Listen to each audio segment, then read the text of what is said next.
Good morning Telangana డిబేట్కు స్వాగతం. ఈరోజు ప్రస్తుతం రాష్ట్రంలో మరోసారి పార్టీ మార్పిడి రాజకీయం జోరందుకుంటుంది. ప్రతిపక్ష టీఆర్ఎస్ పార్టీ నుంచి అధికారంలో ఉన్న కాంగ్రెస్ పార్టీలోకి ఎమ్మెల్యేలు వరుసగా జాయిన్ అవుతున్నారు.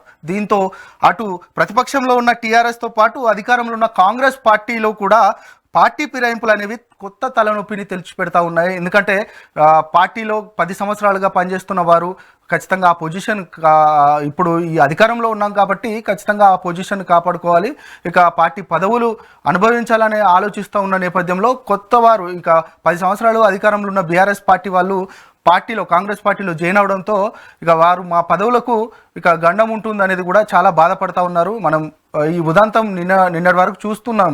ఇక ఎమ్మెల్సీ జీవన్ రెడ్డి విషయం పైన పెద్ద ఎత్తున చర్చ జరుగుతోంది. దాంతోపాటు ఇక గతంలో కూడా అధికార పార్టీగా ఉన్నప్పుడు బీఆర్ఎస్ పార్టీ కూడా ఇదే ఫిరాయింపులను ప్రోత్సహించింది. ఈ ఫిరాయింపుల ప్రోత్సాహానికి సంబంధించి ఇప్పుడు పెద్ద ఎత్తున న్యాయ పోరాటం చేయాలనేది కూడా పెద్ద ఎత్తున చూస్తూ ఉంది. మొత్తానికి ఈ యొక్క పార్టీ ఫిరాయింపులు, పార్టీ మార్పు, వీటన్నిటికీ సంబంధించి ఈరోజు డిస్కషన్ చేద్దాం.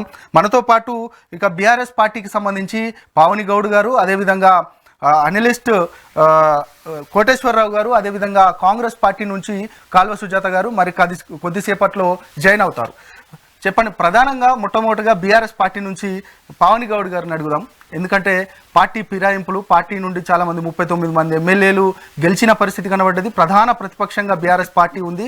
ఈ ప్రధాన పార్టీ ఉన్నప్పటికీ కూడా మిగతా పార్టీ వైపు పక్కచూపులు చూస్తున్న నేపథ్యం దాదాపు ఇప్పటికే 6 ఎమ్మెల్యేలు కూడా కాంగ్రెస్ పార్టీలో జాయిన్ అయిన పరిస్థితి కనపడతా ఉంది. దీన్ని ఎట్లా చూస్తారు పావని గౌడ్ గారు? ఎందుకంటే పార్లమెంట్ ఎలక్షన్స్ తర్వాతనే ఈ పరిస్థితి వచ్చిందా అంటే ఏం చెప్తారు అసలు?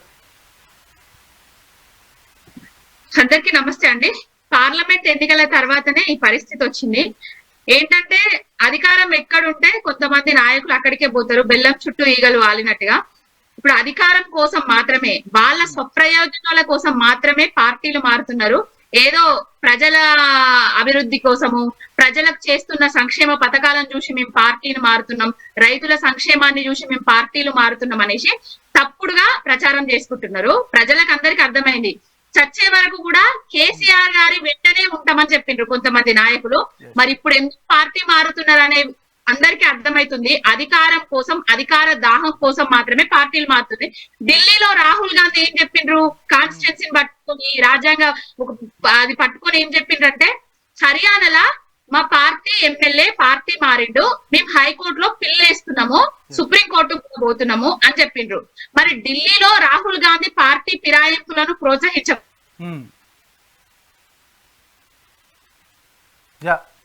మీ వాయిస్ మ్యూట్ లో పడ్డట్టుంది పావని గౌడ్ గారు.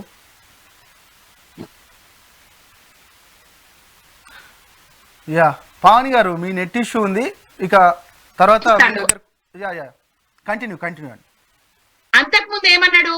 అధికారంలోకి రాకముందు అధికారం కోసం ప్రజలతోటి ప్రతి సభలలో ఏమన్నాడు? పార్టీ మారేటోళ్లను రాళ్లు పట్టుకొని కొట్టాలి, ఉరేయాలి, ఎమ్మెల్యే పదవికి రాజీనామా చేసి పార్టీలు మారాలి, దద్దమ్మలు ముసలమ్మలు అది అనేసి ఓ నీతి వాక్యాలు చెప్పిండు. మరి ఇప్పుడే చేస్తుంది రేవంత్ రెడ్డి గారు? పార్టీ ఫిరాయింపులను ప్రోత్సహిస్తూ ప్రతిపక్ష పార్టీని లేకుండా చేద్దామని చూస్తున్నాడు. ప్రతిపక్ష పార్టీని కాదు, కేసీఆర్ గారి ఆనవాళ్లను తుడిపేయడమే నా పని అని చెప్పిండు. అధికారంలోకి వచ్చిన తర్వాత ప్రజల సంక్షేమాన్ని గాలి కొదిలేసిండు, ప్రజలకిస్తా అన్న హామీలను గాలి కొదిలేసిండు. ప్రతి ఒక్కటి రాజకీయ కక్షతో మాత్రమే చేస్తున్న పనులు చేస్తున్నాడు. ప్రజలందరూ గమనిస్తున్నారు. పార్టీ ఫిరాయింపులను మేము కూడా ప్రోత్సహించినాము. తెలంగాణ కోసం, అభివృద్ధి కోసం ప్రోత్సహించినాం. తెలంగాణ నలుమూలల నుంచి వెళ్ళి ఎవరొస్తారో ఏం చేస్తారో అని తెలియదు. అసలు పార్టీని ఉండనీయద్దు అని చూసిండ్రు. ఓటుకు నోటు దొంగ కేసులో దొరికిండు. అప్పుడు పార్టీ అసలు బీఆర్ఎస్ పార్టీనే లేకుండా, అధికారం లేకుండా చేద్దామని చూసిండ్రు. మా పార్టీ వాళ్ళు కూడా కేసీఆర్ గారిని గద్దెదించాలి, అసలు ప్రభుత్వాన్ని పడగొట్టాలని కొంతమంది నాయకులు చూసిరు. అప్పుడున్న సిచ్యువేషన్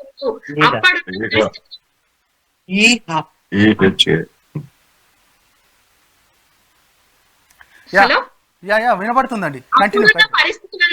అప్పుడున్న పరిస్థితులను బట్టే మా అధినాయకుడు కేసీఆర్ గారు కొంతమంది ఎమ్మెల్యేలను తీసుకోవడం జరిగింది. కానీ ఇప్పుడు ఈయన ఎందుకు తీసుకుంటున్నాడు? దేనికోసం తీసుకుంటున్నాడు? ఆయనే ఇప్పుడు కాంగ్రెస్ పార్టీలో 10 సంవత్సరాలు ఒక్కొక్క కార్యకర్త అధికారం లేకపోయినా కూడా పార్టీ జెండా మోసిండ్రు. ఓకే. ఒక్కొక్క సీనియర్ నాయకులు పార్టీని అంటు పెట్టుకొని ఉన్నారు. కానీ మరి వాళ్ళకి ఏం చేస్తాడు ఈయన? వీళ్ళని తీసుకొని వీళ్ళకి ఏం చేస్తాడు? ఇప్పుడు సీనియర్ నాయకులు జీవన్ రెడ్డి గారు కూడా పార్టీ ఫిరాయింపులు కరెక్ట్ కాదు, అసలు ఇట్లా తీసుకోవడం కరెక్ట్ కాదనేసి అలిగి కూర్చున్నారు. మనం చూస్తూనే ఉన్నాము. ఈయన ఓన్లీ ఆయన సీటు కోసము, ఆయన రాజకీయం కోసమే ఈ ఫిరాయింపులను ప్రోత్సహిస్తున్నాడు. ఇది ఎవరికైనా పావని గారు 2014లో పార్టీ పునరేకీకరణ దిశగా ముందుకెళ్లాలి కాబట్టి మిగతా పార్టీల వాళ్ళందరినీ కలుపుకొని వెళ్తున్నామని కేసీఆర్ గారు చెప్పారు. కానీ 2018లో మనం చూసినట్టయితే 80 పైగా స్థానాలు వచ్చినాయి. అయినా కూడా పార్టీని, కాంగ్రెస్ పార్టీని పూర్తిగా లేకుండానే చేయాలనేది కూడా ప్రధానంగా కాంగ్రెస్ పార్టీ వాళ్ళు ఆరోపించారు. ఎవరు కూడా అంటే పార్టీలో ఉండకుండా చేయాలనేది కూడా ప్రధాన ఉద్దేశంతోనే కేసీఆర్ పార్టీని అంతా కూడా 21 మందిని కూడా మెర్జీ చేసుకున్నారు గతంలో. ఇప్పుడు కూడా దాదాపు 12 మందిని కూడా కలుపుకున్న పరిస్థితి కనబడ్డది అనేది కూడా పెద్ద ఎత్తున విమర్శలు వచ్చినాయి.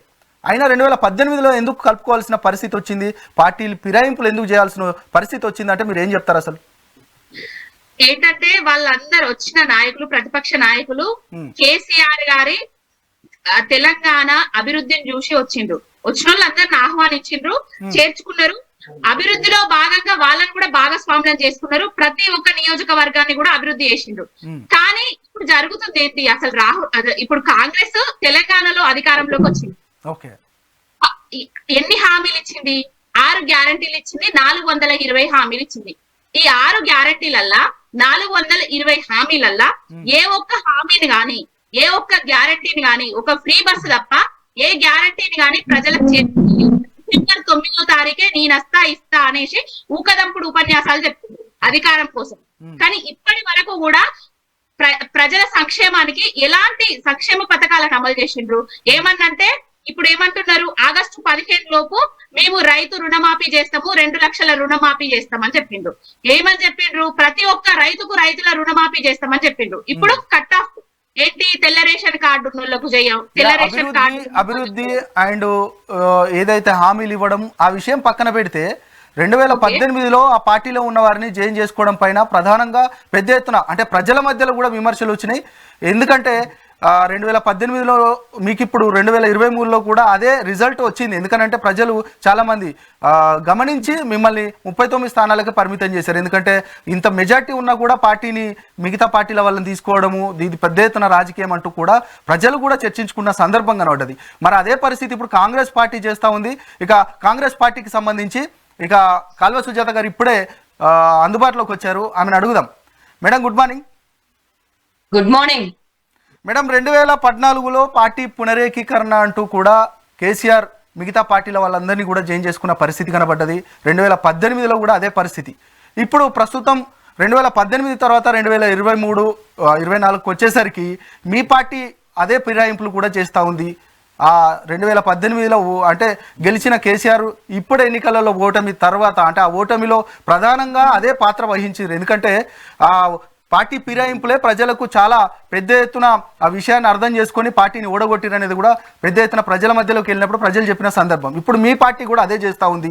అంటే దీన్ని ఎట్లా చూస్తారు? మళ్ళీ రానున్న రోజులలో మీకు కూడా ఇదే పరిస్థితి ఏర్పడబోతుందా అంటే ఏం చెప్తారు అసలు? గుడ్ మార్నింగ్ అండి ఇహా న్యూస్ కి అండ్ నా తోటి పార్టిసిపెంట్స్ కి మీకు కూడాను. ఇప్పుడు కాంగ్రెస్ పార్టీ జాయినింగ్ అనే దాని మీద మన టాపిక్ డిబేట్. మిగతా ఏ విషయాలకు పోకుండా దీని గురించే మాట్లాడితే సమయం పూర్తిగా ఇవ్వచ్చు. అభివృద్ధి గురించో హామీల గురించో మాట్లాడుకునే సమయం అయితే దాని గురించి వెళ్దాము. ఫస్ట్ ఆఫ్ ఆల్ నేను ఒక విషయం వీళ్ళకు క్లియర్ గా చెప్పదలుచుకున్నా. బీఆర్ఎస్ వాళ్ళకి కాంగ్రెస్ ప్రభుత్వం ఏర్పడిన వెంబడే వారం రోజులకి తొలి అసెంబ్లీ సమావేశంలో మాట్లాడినటువంటి మాటలు మనం గుర్తు చేసుకోవాలి ఒకసారి. ఈ ప్రభుత్వం ఎన్ని రోజులు ఉంటది మేము కూడా చూస్తాం, 3 నెలల్లో కూల్చేస్తాం, 6 నెలల్లో కూల్చేస్తామని 8 సీట్లున్న బీజేపీ వాడు మాట్లాడతాడు, 39 సీట్లున్న బీఆర్ఎస్ వాడు కూడా మాట్లాడతాడు. అది ఎందుకు రావాల్సి వచ్చింది ఆ మాట అనేది వాళ్ళకే తెలవాలి.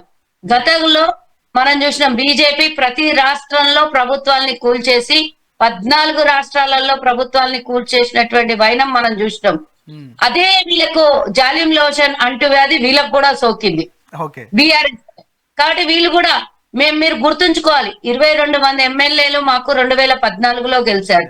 19 మంది ఎమ్మెల్యేలు 2018లో గెలిచారు.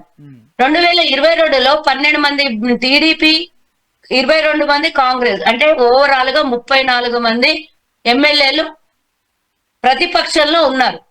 అప్పుడు కూడా 8 మంది ఎమ్మెల్యేలు ఉన్నట్టు ఈనాటి బీజేపీ ఎమ్మెల్యేలు ఉన్నట్టు ఆనాడు కాంగ్రెస్ అత్యధిక శాతం వీళ్ళకన్నా 3 వంతులు ఎక్కువ ఉంటే కూడా మేము ఏనాడు కూడా ప్రభుత్వం కూలిపోతది, మేము మీ ప్రభుత్వాన్ని కూల్చేస్తామని ఏనాడు కూడా మాట్లాడలేదు. మా 12 మంది ఎమ్మెల్యేలని అమానుషంగా దారుణంగా లాక్కొని వెళ్ళి ఎల్పీని విలీనం చేసేసినామో అని మాట్లాడినా కూడా మేము ఫైట్ చేసినాం, కోర్టుకి వెళ్ళినాం తప్పించి వీళ్ళలాగా ఏనాడు కూడా గత 10 ఏళ్లలో మేము ప్రభుత్వాన్ని కూల్చేస్తామనే మాట మాట్లాడలేదు. ఇది గుర్తుంచుకోవాల్సినటువంటి ప్రథమమైనటువంటి అంశం. కానీ వీళ్ళు ఏర్పడిన తర్వాత 10 ఏళ్లు వీళ్ళకి అధికారం ఇచ్చినా ప్రజలు వీళ్ళని చీతు అని వీళ్ళని ఓడగొట్టినా కూడా మళ్ళీ మేము అధికారంలోకి వస్తాం, మళ్ళీ మీ ప్రభుత్వం కూలిపోతుంది. మాటికి ఆ మాట అన్న తర్వాత ఎవడన్నా బుద్ధున్నోడు మీరు ప్రభుత్వాన్ని కూల్చేస్తాము అన్న తర్వాత కూడా ప్రజలు పూర్తిగా మ్యాండేట్ ఇచ్చి 65 మంది ఎమ్మెల్యేలతో కాంగ్రెస్ ప్రభుత్వం ఏర్పడమని ఆశీర్వదించిన తెలంగాణ ప్రజలకి మేము 5 సంవత్సరాలు మేము మాకు ఇచ్చినటువంటి ఆశీర్వాదంతో పూర్తి స్థాయిలో పరిపాలించే హక్కు, అధికారం మాకు మాత్రమే ఉంది. మీరు మధ్యలో వచ్చి మా ప్రభుత్వాన్ని లాగేస్తాము అంటే చూస్తూ ఊరుకోవడానికి ఇక్కడ ఎవడు రాజకీయ పార్టీలు కాకుండా ఇదే మాట కేసీఆర్ అన్నాడు. సన్యాసుల మాట కాదు, అది రాజకీయ పార్టీని కాపాడుకోవడానికే మిగతా పార్టీల నుండి లాగేస్తున్నారని అనుకోవచ్చా? ఏంటండి మీ వాయిస్ క్లారిటీ లేదు, ఏంటి చెప్పండి. మీ పార్టీని కాపాడుకోవడానికే మిగతా బీఆర్ఎస్ పార్టీ నుంచి నేను చెప్తాను మా పార్టీని కాపాడుకోవడం కోసం కాదు. మాకు ఆల్రెడీ 65 మంది ఉన్నారు. ఏ ఒక్క ఎమ్మెల్యే కూడా వెంట్రుక మందం కదలనోళ్ళు ఉన్నారు. కానీ ఉన్నదంగా అనుమానం వల్ల బీఆర్ఎస్ బీజేపీ ఎమ్మెల్యేల మీదే. ఇప్పుడు కాంగ్రెస్ పార్టీలోకి ఆ ఎమ్మెల్యేలు రాకపోతే, మేము గేట్లు ఓపెన్ చేయకపోతే డెఫినెట్ గా వీళ్ళిద్దరు లోపాయికార ఒప్పందంతో బీజేపీలోకి పంపిస్తారు.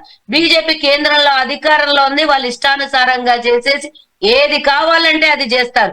ఐటీ దాడులు చేస్తారు, లేదు అని అంటే ఈడీ దాడులు చేస్తారు, లేదంటే ప్రభుత్వాన్ని కూల్చడానికి ఏదైనా అర్ధ బలం, ఆర్థిక బలం, అన్ని బలాల్ని ఉపయోగించే ప్రయత్నం బీజేపీ చేస్తది. వీళ్ళ మీద 39 మంది ఉన్న వీళ్ళ మీద మాకేమి ఇది లేదు. కానీ ఉన్నదల్లా వీళ్ళకు ఉన్నటువంటి బంధం బీజేపీ. ఆ బీజేపీతో ఇష్టం ఎట్లా కావాలంటే అట్లా చేసుకునే అవకాశం ఉంది. కాబట్టి మీరు మమ్మల్ని గోకినప్పుడు చూసుకుంటూ ఊరుకోవడానికి ఏమన్నా కాంగ్రెస్ పార్టీ నిన్న మొన్న చరిత్ర ఉందా? లేదు అని అంటే మేము కూడా అసలు అధికారంలోకి వచ్చాక ఎట్టి పరిస్థితిలో ప్రతిపక్షం మీ హోదాలో మీరు ఉండండి, మమ్మల్ని ప్రశ్నించండి, మీరు మాకు సలహాలు సూచనలు ఇవ్వండి. 12 గంటలు కాదు, 18 గంటలు, 24 గంటలు కూడా సభను నడిపిద్దామని మా గౌరవ ముఖ్యమంత్రి రేవంత్ రెడ్డి గారు చెప్పిన విషయం మనం మర్చిపోదు. కానీ ప్రజాపాలన కొనసాగించనీయకుండా ఇష్టానుసారంగా ఇప్పటికి కూడా సుజాత గారు, ఒక పావని గౌడ్ గారు ఒక ఇష్యూను తెర మీదకి తీసుకొచ్చారు. ఎందుకనంటే గతంలో ఈ పార్టీ ఫిరాయింపుల పైన రేవంత్ రెడ్డి గారు ఎవరైతే పార్టీ మారుతున్నారో వాళ్ళందరినీ కూడా రాళ్లతో కొట్టండి, ఇక గ్రామాలలో బహిష్కరించండి అంటూ కూడా ప్రధానంగా ఒక ఆరోపణలు విమర్శలు చేశారు. ఈ మాటలకు చెప్తూ ఇప్పుడు చెప్పారు. ఇదే విషయం పైన మరి ఇప్పుడు మీ పార్టీలో కూడా జాయిన్ అవుతున్నారు కదా, మరి మీ పార్టీకి సంబంధించిన నాయకులను ఏ విధంగా గ్రామాలలో బహిష్కరించాలనేది కూడా పావని గౌడ్ గారు ఒక క్వశ్చన్ రేజ్ చేశారు. దీన్ని ఎట్లా చూస్తారు మీరు, ఏం చెప్తారు? వాళ్ళకి అదొక డైలాగ్ తప్ప వేరే రాదు. కానీ నేను ఇప్పటిదాకా చెప్పిన స్టోరీ మళ్ళీ మొదల నుంచి నేను 2-3 పాయింట్స్ మళ్ళీ చెప్తాను.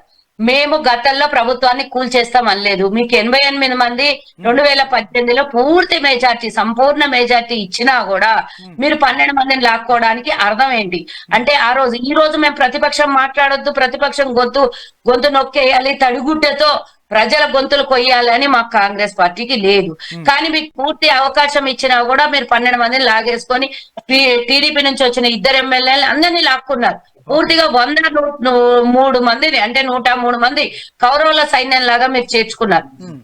ఎందుకు ఆ రోజు కేవలం ప్రతిపక్షం ఉండొద్దు, మాకు ఈ రోజు ప్రతిపక్షం ఉండొద్దు అని కాదు, ఈ రోజు మీరు ప్రభుత్వాన్ని కూల్చుతామనే మాట మీ నోట్లో నుంచి రావద్దు అనే ఉద్దేశంతో కాంగ్రెస్ పార్టీ ద్వారాలను తెరిచింది తప్ప మీలాంటి వేషాలు వేసేటందుకోసం కాదు.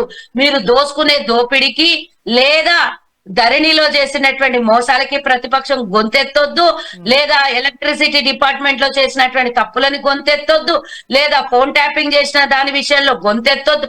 ఇలా ఒకటా రెండా చెప్పుకుంటూ పోతే తెలంగాణలో చేసినటువంటి అకృత్యాలు, అన్యాయాలు, మోసాలు, అఘాయిత్యాలు ఒకటి కాదు రెండు కాదు కేసీఆర్ ప్రభుత్వంలో ఇవన్నీ గొంతెత్తి అసెంబ్లీలో గాని ప్రజల మధ్యకి మెజార్టీగా మాట్లాడనీయకుండా చేసే ప్రయత్నంలో మా ఎమ్మెల్యేలు లాక్కున్నారు. కాబట్టి రేవంత్ రెడ్డి గారు నిక్కార్స్ గా అదే మాట చెప్పారు.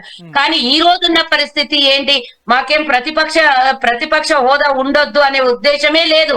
ఈ రోజు మేము ధర్నా చౌక్ పెట్టినాం, మీకు ధర్నాలు చేసుకోమని. మీలాగా ధర్నా చౌక్ మూసేయలేదు. మేము ఈ రోజు మంత్రుల ఎమ్మెల్యేల ముఖ్యమంత్రి ఇండ్ల ద్వారాలను తెరిచిపెట్టినాం. ఎవరైనా వచ్చి మాట్లాడొచ్చు, ఎవరి గొంతైనా ఇప్పి ప్రశ్నించవచ్చు, ఎవరైనా సమస్యల్ని చెప్పుకోవచ్చు, పరిష్కరించుకోవచ్చు అని సెక్రటేరియట్ నుంచి మొదలు పెడితే ముఖ్యమంత్రి ఇల్లు, ప్రజాభవన్, ప్రగతి భవన్ ప్రతి ఒక్క ద్వారం తెరిచిపెట్టినాం. ఇవన్నీ ప్రజలకు సమస్యల్ని పరిష్కరించడం కోసమే గాని గొంతులు ఎత్తి మాట్లాడనీయకుండా చేయడం కోసం కాదు. వాళ్ళ పాలనకి మా పాలనకి 100% తేడా ఉంది. నక్కకి రాగలోకానికి, ఆకాశానికి, భూమికి ఉన్నంత తేడా ఉంది. కాబట్టి పావని గౌడ్ ఏదో ఒక డైలాగ్ అప్పటి డైలాగ్ తీసుకొని చెప్తే కాదు, మీరు చేసినటువంటి ఒకటి బయటపడుతూనే ఉన్నాయి. అన్ని బయటపడుతున్నాయి. కాళేశ్వరం నుంచి మొదలు పెడితే కవిత జైలుకుపోయినటువంటి విషయాలు ప్రతి ఒక్కటి బయటపడుతున్నాయి. కాబట్టి దానికి ఆగమ్మ తల్లి ఆగు, నువ్వు మాట్లాడినప్పుడు విన్నాం కదా, నువ్వు మాట్లాడు, కొంచెం నేర్చుకో. నేనేం చెప్తున్నా అంటే ఇవన్నీ కావు, కేవలం వీళ్ళు మాకు కోకారు కాబట్టి వీళ్ళకి జాలిం లోషన్ పెడుతోంది కాంగ్రెస్ పార్టీ. ఇప్పుడు కావాల్సిందల్లా ప్రజలు ఇచ్చిన ఆశీర్వాదం, 5 ఏళ్లు మ్యాండేట్ పరిపాలించాలి. వీళ్ళు వెధవేషాలు వెయ్యకుండా, మమ్మల్ని మధ్యలో డిస్టర్బ్ చేయకుండా ఏకాగ్రతతో ప్రభుత్వాన్ని పరిపాలించడం కోసమే కాంగ్రెస్ ఇనిషియేటివ్ తీసుకోవడం కాదు. నిన్న వెళ్ళి వచ్చినటువంటి ఎమ్మెల్యే ఉన్నాడు కదా, జగిత్యాల ఎమ్మెల్యే, ఆయన డైరెక్ట్ చెప్పిండు, మా గత ప్రభుత్వంలో కేసీఆర్ దగ్గరగా అతి సన్నిధిగా ఉన్నటువంటి వ్యక్తే మాకు డబుల్ బెడ్రూమ్ ఇండ్లు రాలేదు, 800 ఇండ్లు మా నియోజకవర్గానికి కావాలి కాబట్టి నేను వచ్చేసినాను అని ఆయన క్లియర్ గా చెప్పిండు. అంటే గత ప్రభుత్వంలో సొంత మనుషులే అభివృద్ధి జరగలేదని చెప్పుకుంటూ వస్తున్నాడు అని అంటే ఇందులో ఇదే టాపిక్ మీద మళ్ళీ వస్తాను. కోటేశ్వరరావు గారు చాలా సేపటి నుండి వెయిట్ చేస్తా ఉన్నారు. సార్ చెప్పండి, అంటే ఈ పార్టీ ఫిరాయింపులు, పార్టీ మార్పుకు సంబంధించి ఇప్పుడు ప్రజలు ఒక మ్యాండేట్ ఇచ్చారు, ప్రజలు ఒక పార్టీని లేకపోతే అక్కడ ఉన్న ఎమ్మెల్యే గెలిపించారు ఒక వ్యక్తిని, వారందరి యొక్క ఏదైతే ఆశలకు సంబంధించి అక్కడ ఉన్న వారి యొక్క ఏదైతే ఆ ఎమ్మెల్యేని గెలిపించుకున్నారో ఆ ఎమ్మెల్యే మిగతా పార్టీల వైపు వెళ్ళడం అంటే ప్రజల యొక్క సిచ్యువేషన్ని కాదనుకొని వెళ్ళడమే అన్నట్టే కదా. ప్రజల యొక్క మనోభావాలను అంటే ప్రజల యొక్క సిచ్యువేషన్స్ని కాదనుకొని మిగతా పార్టీలకు వెళ్ళడాన్ని ఎట్లా చూస్తారు? ఈ పార్టీ ఫిరాయింపులకు సంబంధించి మీరేం మాట్లాడతారు అసలు?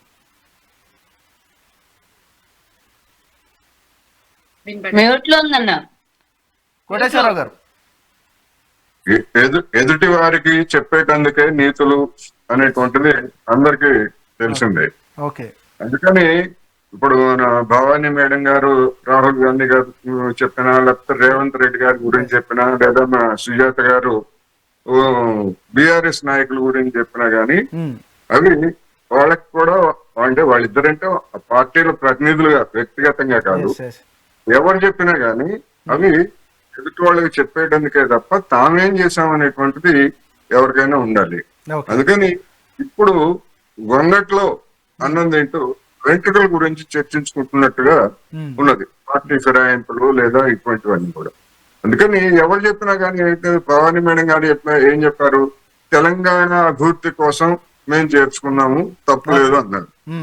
ఇప్పుడు వీళ్ళేం చెప్తారు, నియోజకవర్గాల అభివృద్ధి, వీళ్ళు కూడా తెలంగాణ అభివృద్ధిగా, తెలంగాణ నాశనం కావాలని ఎవరు కోరుకోరుగా, దేశంగానే ఎవరైనా.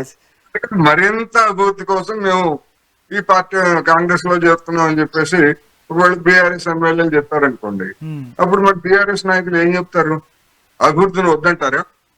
వద్దనలేరు కదా. అందుకని సాకులు చెప్పడానికి, లేకపోతే అధికారం కోసం లేదా వైరవీల కోసం, వ్యక్తిగత ప్రయోజనాల కోసం ఏమన్నా కానివ్వండి, చూసినప్పుడు అదే విధమైనటువంటిది మనకి స్పష్టంగా కనిపిస్తాం. అందుకని అధికార దాహం అనేటువంటిది ప్రతి పార్టీలో కూడా ప్రధానమైనటువంటి అంశంగా కనిపిస్తా ఉంది కనుక ఆ అధికార దాహం అనేటువంటిది ఎంత దాకా పోయిందంటే మనకి సంపూర్ణ మెజారిటీ ఉందా లేదా లేకపోతే బోర్డర్ కి దగ్గరగా ఉన్నామని కాదు. సంపూర్ణ మెజారిటీ ఉన్నా సరే ఎదుటి పక్షాన్ని దెబ్బతీయాలనేటువంటి ఒక మైండ్ గేమ్ తోటి గతంలో కేసీఆర్ సంపూర్ణమైనటువంటి మెజారిటీకి చాలా ఎక్కువ సీట్లు ఉన్నా గానీ కాంగ్రెస్ ని మరి దెబ్బతీసి మీకు అధికార ప్రతిపక్ష హోదా కూడా లేకుండా చేశాం కదా అని చెప్పేసి ఎద్దేవా చేసినటువంటి చూసాం. ఇవాళ జగన్మోహన్ రెడ్డి గారి పరిస్థితి కూడా అక్కడ అట్లాగే ఉంది. ఆయన కూడా ఇదే విధమైనటువంటిది మమ్మల్ని కావాలని తొక్కేస్తున్నారు అది ఇది అని చెప్పేసి చెప్తున్నారు. అందుకని ఈ పార్టీ ఫిరాయింపులు చట్టం ఉంది, ఆ చట్టం అపహాస్యం పాలు చేస్తున్నారు అని మనం చూసాం. గతంలో కాంగ్రెస్ ఎమ్మెల్యేలు చేర్చుకునేటప్పుడు ఒక్కొక్కళ్ళని చేర్చుకున్న తర్వాత అవసరమైనటువంటి అంటే చట్టం వేటి నుంచి తప్పించుకోవడానికి అవసరమైనటువంటి సంఖ్య వరకు వాళ్ళు చేర్చుకున్నారు. నేను అనుకోవటం ఇప్పుడు కూడా బీఆర్ఎస్ నుంచి అదే పద్ధతిలో ఒక్కొక్కళ్ళని చట్టం వేటి నుంచి తప్పించుకునేంత వరకు సంఖ్య వరకు వచ్చిన తర్వాత ఇదిగో ఈ బీఆర్ఎస్ ఎల్పీలో ఈ విధమైనటువంటి తీర్మానం చేశారు, దానిలో చీలిక వచ్చింది, ఆ చీలిక వచ్చినటువంటిది మా పార్టీలో జరిగిందని చెప్పేసి రేపు హైకోర్టుకు కానీ సుప్రీంకోర్టుకు కానీ కాంగ్రెస్ వాళ్ళు సమర్పించేటువంటి అవకాశం ఉంది. అందువలన ఈ జరుగుతున్నటువంటి పరిణామం చూసి ఎవరి గుండెలు బాదుకున్నా లేదా ఎదుటి వాళ్ళ మీద ఆరోపణలు చేసినా విమర్శలు చేసినా గానీ నైతికంగా ఏ పార్టీకి కూడా అటువంటి హక్కు లేదు. జనం ఇచ్చినటువంటి తీర్పుని ఒక విధంగా చెప్పాలంటే అపహాస్యం చేయటమే. మీరు బీఆర్ఎస్ తరఫున ఉండి ప్రతిపక్షంలో ఉండి మా తరఫున పోరాడాలని వాళ్ళకి ఇచ్చారు. గతంలో కాంగ్రెస్ తరఫున ఎన్నికై మీరు మా తరఫున పోరాడాలని గతంలో వాళ్ళకి ఇచ్చారు. అప్పుడు కొంతమంది ఎమ్మెల్యేలు ఆ ప్రజల తీర్పును వమ్ము చేశారు. ఇప్పుడు కూడా ఆ ప్రజల తీర్పుని కొంతమంది ఎమ్మెల్యేలు వమ్ము చేయబోతున్నారు. కోటేశ్వరరావు గారు, బీఆర్ఎస్ పార్టీ నుంచి వెళ్ళిన ఎమ్మెల్యేల పైన అనర్హత వేటు వేయాలని ఇక న్యాయ పోరాటం చేస్తుంది బీఆర్ఎస్ పార్టీ. ఇక కోర్టుకు వెళ్లే పరిస్థితిలో కూడా ఉంది. దీనికి సంబంధించి నిజంగా ఈ చట్టం ఏం చెప్తుంది సార్? ఫిరాయింపుల చట్టం నిజంగా వారి పైన అనర్హత వేటు పడే అవకాశం ఉందంటారా? అంటే సింగిల్ గా వెళ్లేటువంటి వాళ్ళు చూస్తే 4-3 మంది వెళ్తే తప్ప దానికి సంబంధించినటువంటిది అది చీలిక కిందకు వస్తుంది. ఒకళ్ళిద్దరు వెళ్ళినా లేకపోతే సగం మంది వెళ్ళినా గానీ అది చట్ట ప్రకారం చెల్లేటువంటి అవకాశం లేదు. అందుకనే అవసరమైనటువంటి నంబర్ వచ్చేంత వరకు మెల్లగా సాగిస్తారు. ఎందుకంటే స్పీకరు వాళ్ళ మనిషి, స్పీకర్ నిర్ణయం అనేటువంటి దాని తర్వాతనే స్పీకరు పరిధిలోకి హైకోర్టు గాని సుప్రీంకోర్టులు గాని వచ్చేటువంటి అవకాశాలు లేవు.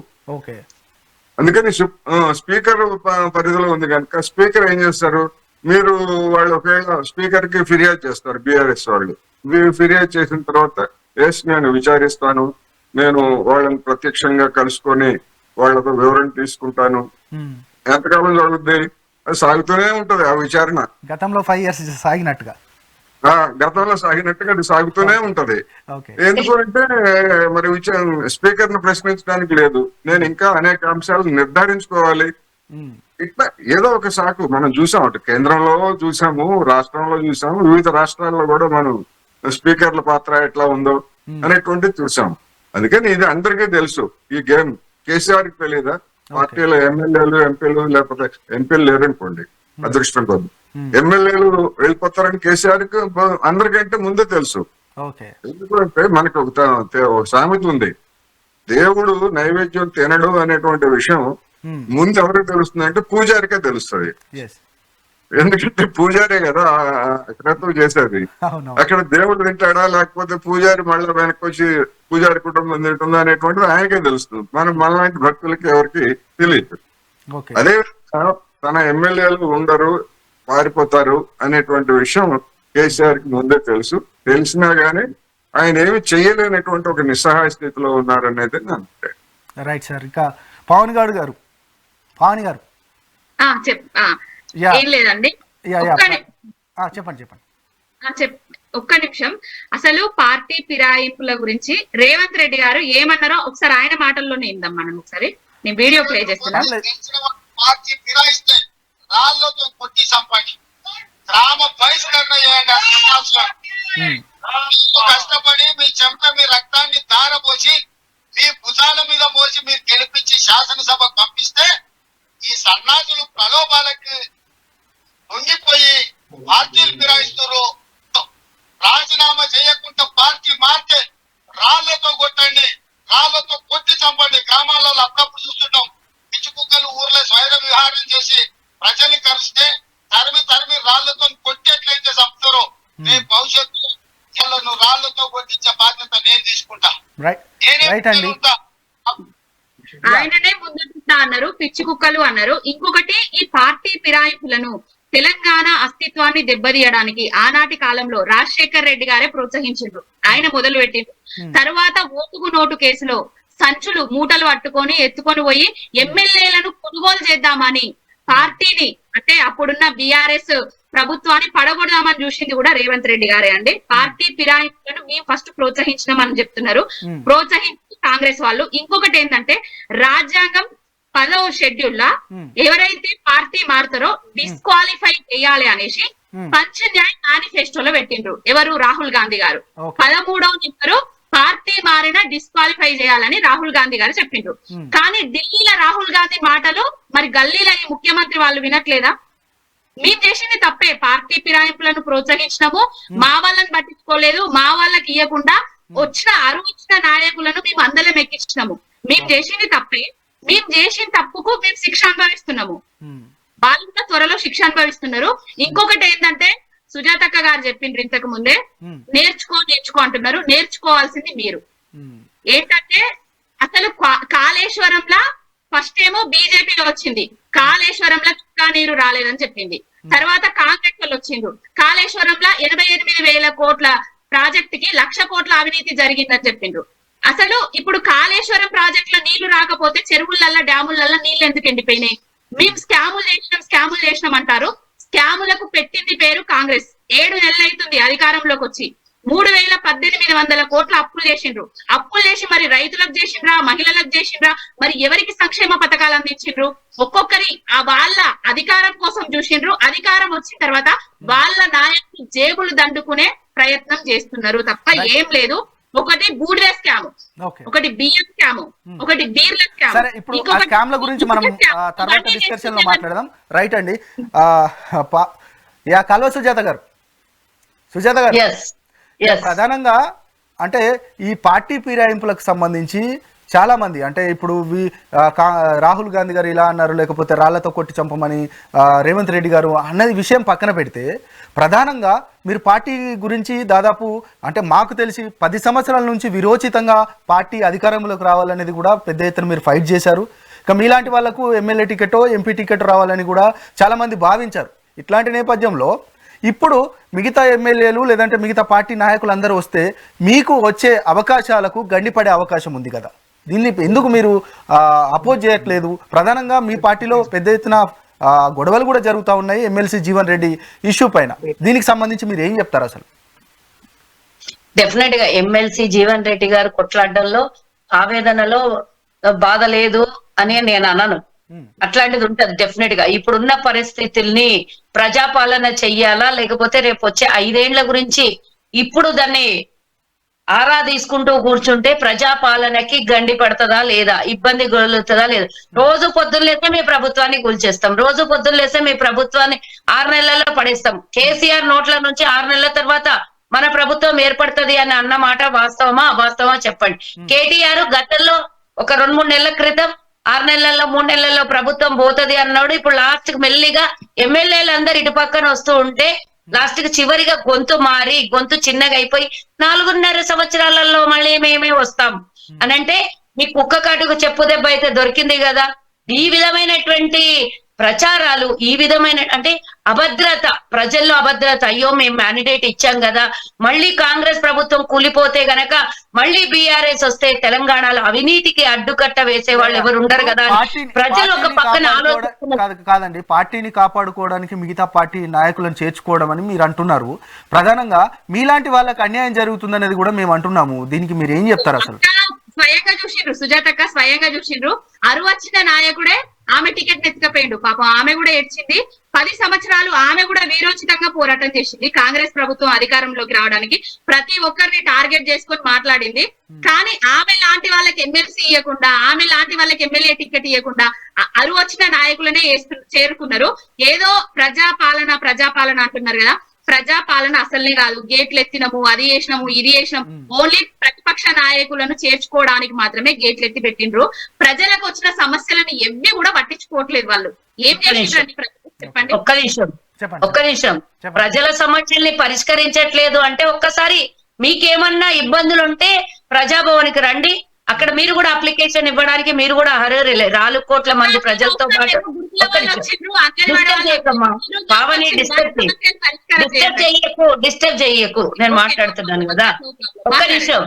ఒక్క నిమిషం నా ఎమ్మెల్యే టికెట్ మీ ఎమ్మెల్యేలు మీ ఎమ్మెల్యేలు పార్టీలోకి వచ్చిన తర్వాత పోలేదమ్మా, ముందే పోయింది. నా నియోజకవర్గంలో 10 ఏళ్లు కష్టపడ్డ వాస్తవమే, నువ్వు ఒప్పుకున్నది. దానికి నేను అంగీకరిస్తున్నా, థ్యాంక్స్ కూడా చెప్తున్నా.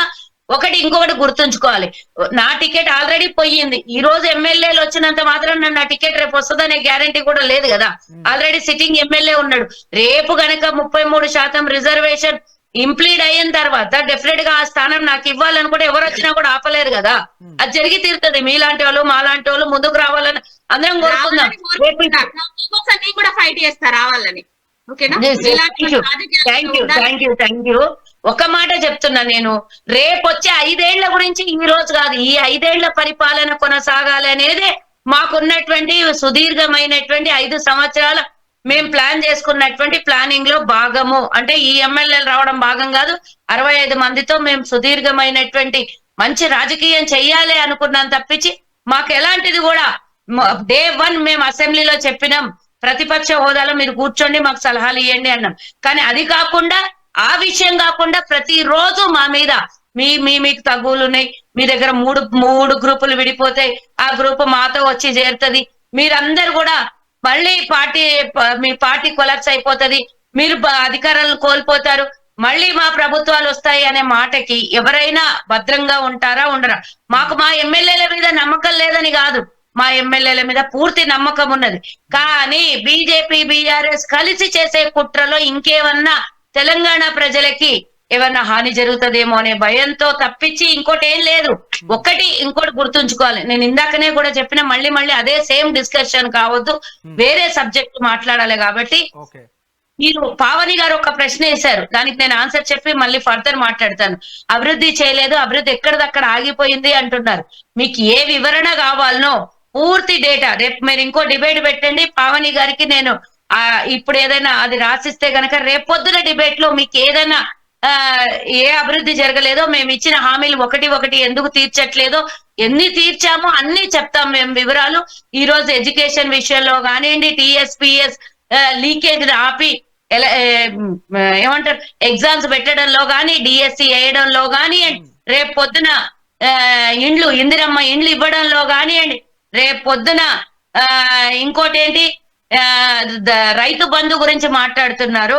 రైతు బంధు గురించి 31,000 కోట్ల రూపాయలు పావని గారు గుర్తుంచుకోవాలి. 31,000 కోట్ల రూపాయలు ఏకకాలంలో రుణమాఫీ చేస్తున్నాము. కేసీఆర్ లాగా అబద్ధాలు ఆడి 10 ఏళ్ళు. ఒక్క నిమిషం అమ్మా, ప్లీజ్ అలా డిస్టర్బ్ చేయొద్దు పావని, డిస్టర్బ్ చేయొద్దు. 31,000 కోట్ల రూపాయలు మేము ఏకకాలంలో రుణమాఫీ చేస్తున్నాం. పావని గారు ఇంకో మాట అన్నారు, 3,018 కోట్లు ఏదో అప్పు తెచ్చారు, ఎందుకు తెచ్చారు అని అడుగుతున్నారు.